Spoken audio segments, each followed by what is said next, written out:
Ishmael Merchant partnered with James Ivory for over 40 years to create some of the most memorable films ever made. I traveled to Shanghai to visit the set of their latest film, The White Countess.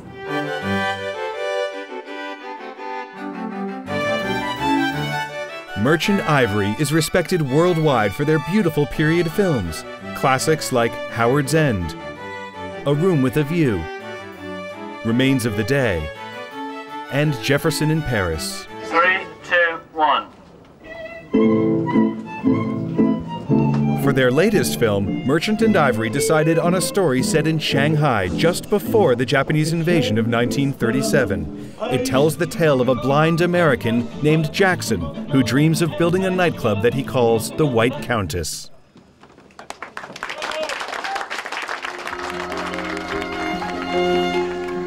I was told you were prisoned at Versailles, time of the Great Treaty. Well, it's all behind me now. Besides, I came in here to get away from all of that. I'm intending to open an establishment, something that I've been planning for some time, and it wouldn't work without you. That lady, she's a Russian? She is the Countess Sofia Alexeyevna Belinskaya. The name White Countess really means two things, right?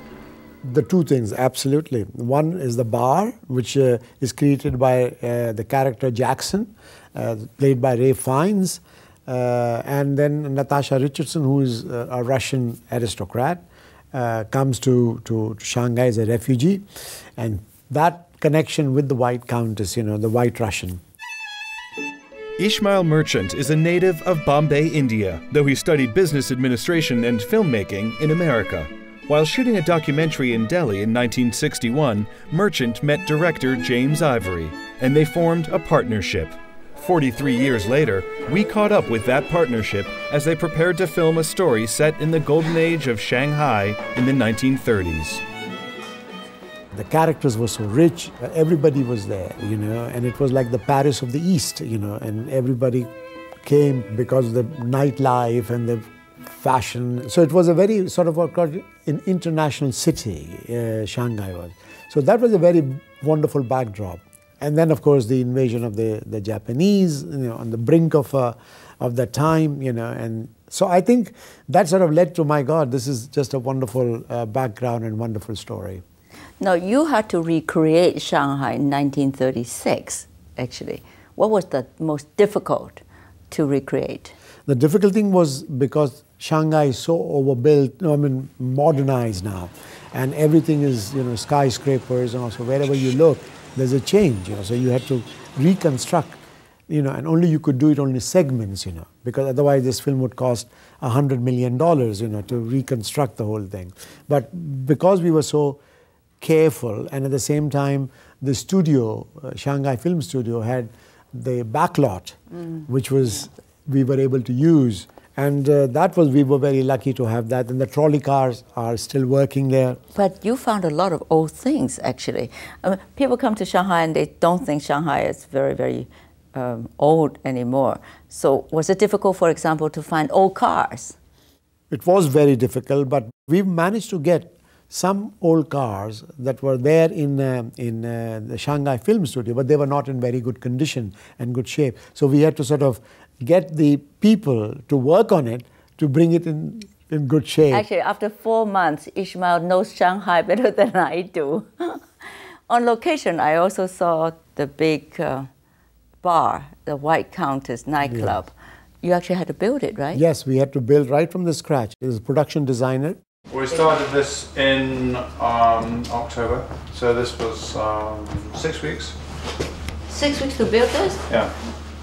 Boy, New York City should hire you as the mayor. Yes, hire him. 6 weeks. Available. I've been telling you, 6 weeks. Yeah. We can't even get the cable people to fix my TV. Well, we work differently. See, you just get the job done, and you got big bosses here with the whip, and you got Ishmael, this great shadow standing over you. Would you say that if you were building the whole set outside of China, it would have cost you what, 3 times as much? Or? At least. 3 times as much, at least 3 times. Coming up, Ishmael Merchant shares the secret of how he recreated World War II for only $16 million. It's like a breakfast money for some Hollywood companies, you know. Despite his old-world manners and great charm, Ishmael Merchant was considered ruthless in his ability to produce lavish films on a small budget. For The White Countess, he recreated Shanghai as the Paris of the Orient in the 1930s, and the Japanese invasion of it, for a total of only $16 million.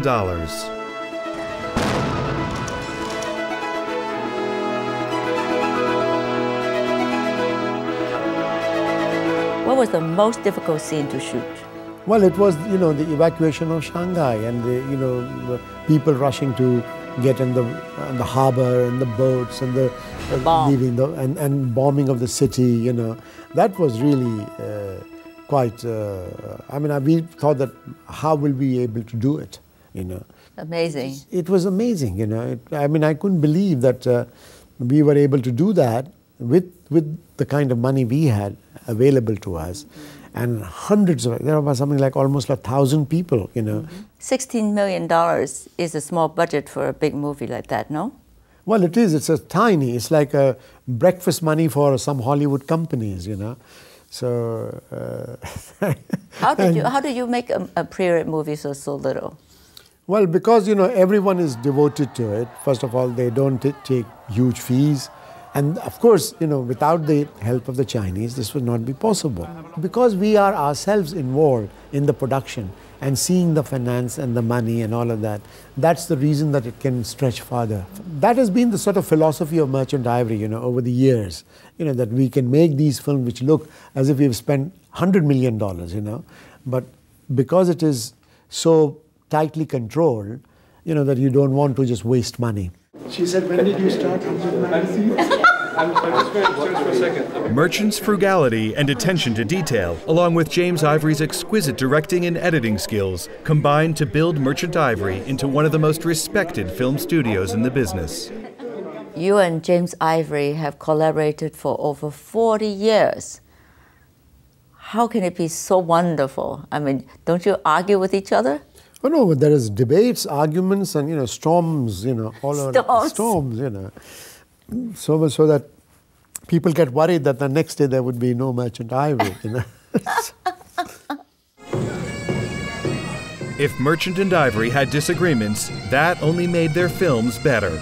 Over the years, they have been nominated for over 30 Academy Awards, with 6 wins. You do realize that over the last few years his lordship has been the most important pawn that the Nazis have in this country. It is not my place to be curious about such matters.